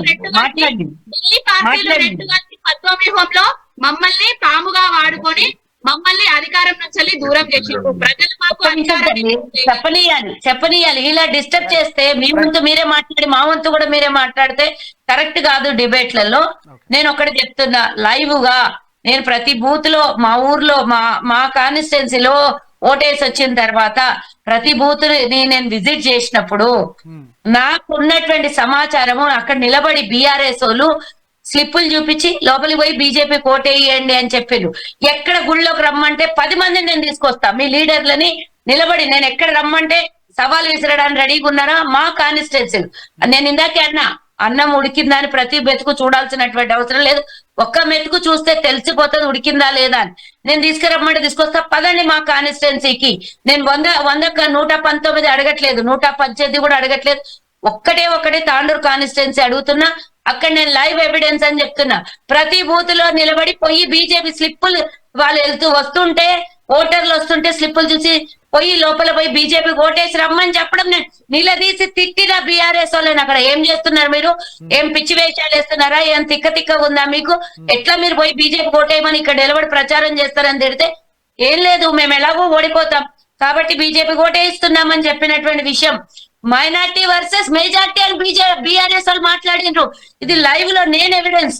మైనార్టీ వర్సెస్ మెజార్టీ పోరాటమా అంటే బీఆర్ఎస్ కి సొంత ఆలోచనలు గాని సొంత ఇది గాని లేదు అనేది ఒప్పుకున్నట్టే కదా. సరే 1.8% ఓట్లతో మీకు అసెంబ్లీలో ఓడగొడితే మరి పార్లమెంట్ లో ఒక్క స్థానాన్ని కూడా ఎందుకు గెలుచుకోలేకపోయిండ్రు? మీరంటారు కొండ విశ్వేశ్వర్ రెడ్డో లేక ఈయన పేరు రంజిత్ రెడ్డిని వాళ్ళని తీసుకొని వచ్చి మీరు టికెట్ ఇచ్చిండ్రు అంటున్నారు కదా. అఫ్ కోర్స్ మేము ఇచ్చాం. మరి మీరేం చేసిండ్రు? జైరాబాద్ లో ఎవరి టికెట్ అది? ఎవరి టికెట్? బీఆర్ఎస్ ఎంపీ కాదా? ఎంత మంది మీ నాయకులు పోయిండ్రు. ఎక్కడెక్కడైతే కాంగ్రెస్ ఓటమి పాలైందో అక్కడక్కడ మొత్తం బీజేపీ, కొంచెం కాంగ్రెస్ ఎక్కడ వీక్ ఉందో అక్కడ బీఆర్ఎస్ వాళ్ళు బీజేపీ పూర్తి స్థాయిలో సహకరించి గెలిపించినటువంటి మాట 100% నేనే లైవ్ ఎవిడెన్స్. నేను ఎక్కడ రమ్మంటారో, మీరు నమ్ముకున్న దేవుడైనా సరే వాళ్ళు నమ్ముకున్న దేవుడైనా సరే రండి, పచ్చి బట్టలతో నేను అక్కడ ఉండి సాక్ష్యం చెప్తాను. నేను అబద్ధాలనే మాట గాలి మాటలనే మాట మీరు వాపస్ తీసుకోండి. పావని గారు గాలి మాటలనే మాట వాపస్ తీసుకోండి. లైవ్ ఎవిడెన్స్ లో నేనున్నానని చెప్తున్నాను. నేను ఇప్పుడు రెడీగా ఉన్నాను, ఛాలెంజ్ సిద్ధంగా ఉన్నాను. మీరు ఛాలెంజ్ సిద్ధంగా ఉన్నారా? మీ నాయకులు ఒక్క నిమిషం ఉందమ్మా, మాట్లాడకు. నీ వంతు మాట్లాడు. ఇక డిబేట్ కంటిన్యూ చేద్దామా, క్లోజ్ చేసుకుందామా? ఇలా డిస్టర్బ్ చేస్తే నేను ఎగ్జిట్ అయిపోతాను. నా వంతు సమయం నన్ను మాట్లాడియాలి పూర్తిగా. ఒకటి, కవిత జైలుకు పోవడంలో పూర్తిగా అసెంబ్లీ ఎన్నికల్లో కేసీఆర్ తో చేసుకున్నటువంటి ఒప్పందము. పార్లమెంట్ ఎన్నికల్లో మీరు మాకు సహకరించకపోతే మేము శాశ్వతంగా కవితనే కాదు మీరు చేసినటువంటి అరాచకాలు పూర్తిగా ఈడీ దాడులు చేసి కేసీఆర్ ని లోపలేసే ప్రయత్నంలో భాగంగా కవితని కొన్నాళ్ళు లోపల ఉంచి వాళ్ళ ప్రభుత్వం వచ్చిన తర్వాత విడుదల చేసే ఒప్పందం పూర్తి స్థాయిలో కేసీఆర్ వాళ్ళకి చేసిండు. ఇది నేను లోక్సభ ఎన్నికలకు ముందు అసెంబ్లీ ఎన్నికలప్పుడే చెప్పిన. అసెంబ్లీ ఎన్నికల్లో బీఆర్ఎస్ కి బీజేపీ సహకరిస్తుంది, బీజేపీకి పార్లమెంట్ ఎన్నికల్లో బీఆర్ఎస్ సహకరిస్తుంది. నేను కావాలంటే నా పాత వీడియోలు మీరు తీసుకొని 7-8 నెలల క్రితం వీడియోలు కూడా తీసుకొని చూడండి. పార్లమెంట్ ఎన్నికల్లో బీఆర్ఎస్ బీజేపీకి లొంగిపోతుంది అని మీరు చూసుకోండి. ఎందుకంటే అప్పుడున్న సిచ్యువేషన్ అర్థమైంది క్లియర్ గా. కవిత కరెక్ట్ గా ఎన్నికల కోడ్ వచ్చే రోజే అరెస్ట్ అవుతుంది. 2.5 సంవత్సరాలుగా నానిస్తూ లాగి ఆ కేసుని ఎన్నికలప్పుడు అక్కడ ఆయనను అరెస్ట్ చేస్తారు, ఇక్కడ కవితను అరెస్ట్ చేస్తారు. ఒక ముఖ్యమంత్రిని అరెస్ట్ చేసేది, ఇక్కడ కవితను అరెస్ట్ చేస్తారు. అదే రోజు ఎందుకు 2 సంవత్సరాలు మనీష్ సిసోడియా 2.5 సంవత్సరాలు ఆయన జైల్లో అప్పుడే వీళ్ళిద్దరిని అరెస్ట్ చేయొచ్చు కదా. ఎందుకు A12 నా కవితను ఎందుకు అరెస్ట్ చేస్తారు, అరెస్ట్ చెయ్యరు? A18 అరెస్ట్ చేస్తారు, A7 అరెస్ట్ చేస్తారు, కవితను మాత్రం అరెస్ట్ చేయరా? ఇవన్నీ రాజకీయాల్లో భాగంలో ఎత్తుగడలు తప్పించి కవిత లోపల ఉంది కాబట్టి బీజేపీ ఒకటి కాదు అనే ఒక్కటి నేను చెప్పి ఎగ్జిట్ అయిపోతాను. కవిత లోపలికి వెళ్ళింది కాబట్టి మీరిద్దరు ఒక్కటి కాదని మీరు ప్రూవ్ చేసుకోలేకపోయినరా? మరి పార్లమెంట్ ఎన్నికల్లో ఎందుకు ఒక్క స్థానానికి కూడా మీరు కనీసం దగ్గరికి కూడా రాలేకపోయినరు? మేము మెదక్లో కనీసం అన్ని నియోజకవర్గాలు మీరు గెలిచారు, ఒకటే నియోజకవర్గం మేము గెలిచినాం. కనీసం మెదక్లో మీరు గెలిచే స్థానంలో కూడా మీరు, ఆయన పేరేంది, దుబ్బాక ఎమ్మెల్యేగా ఉండే కదా రఘునందన్ రావుని గెలిపించడంలో మీ వంతు పాత్ర ఎంత ఉందో మాకు తెలియదా? కాబట్టి ఇవన్నీ చెప్పుకోవడానికి డిబేట్లలో మాట్లాడడానికి చాలా బాగుంది. డిస్కషన్ కాదు. సరే, ఇప్పుడు నాకు వేరే ఛానల్ ఉంది, సారీ నేను ఎగ్జిట్ అవుతాను, ఇప్పటికే చాలా చెప్పాను. రైట్ ఇది ఈరోజు డిస్కషన్. ప్యానెల్ మెంబర్స్కి అందరికీ థ్యాంక్ యూ అండి. మొత్తానికి ఇటు పార్టీ ఫిరాయింపులకు సంబంధించిన వ్యవహారం అయితేనేమి, అదేవిధంగా ఈ యొక్క జంపింగ్ జంపాలకు సంబంధించి అంటే గతంలో బీఆర్ఎస్ పార్టీ చేసింది అనేది కూడా ప్రధానంగా కాంగ్రెస్ పార్టీ ఆరోపిస్తూ ఉంది. ఇక కాంగ్రెస్ పార్టీ ఇప్పుడు చేయడం వల్ల మాలాంటి పరిస్థితి ఇక కాంగ్రెస్ పార్టీకి రాబోతుంది అనేది కూడా బీఆర్ఎస్ పార్టీ చెప్తా ఉన్నారు. మొత్తానికైతే ఎవరు ఏం చెప్పినప్పటికీ కూడా ప్రజల యొక్క అభిష్టానాన్ని ఇక రాజకీయ నాయకులు అవమానిస్తున్నారనేది కూడా ప్రధానంగా వినిపిస్తున్న వాదన. మొత్తానికైతే వారి యొక్క మ్యాండేట్ని కాదని మిగతా పార్టీలకు వెళ్ళడం మాత్రం ప్రజల్ని అవమానిస్తున్నట్టే అని చెప్పొచ్చు. మొత్తానికి ఇక అనలిస్ట్ గారు చెప్తా ఉన్నారు, ఖచ్చితంగా రీకాల్ వ్యవస్థ ఖచ్చితంగా ఈ దేశంలో రావాలి. ఖచ్చితంగా ఎవరైతే గెలిపించుకున్నారో ఆ గెలిపించుకున్న వారిని కాకుండా మిగతా పార్టీలకు వెళ్ళడంతో పూర్తిగా వారి యొక్క అనర్హత వేటు వారి పైన పడుతుంది అనేది కూడా ఈ రీకాల్ వ్యవస్థ రావాలనేది కూడా అనలిస్ట్ గారు చెప్తా ఉన్నారు. మొత్తానికైతే ఇది ఈరోజు డిబేట్. ఇక రేపు మార్నింగ్ మరొక డిబేట్తో మళ్ళీ కలుద్దాం. నేను మీ ప్రశాంత్.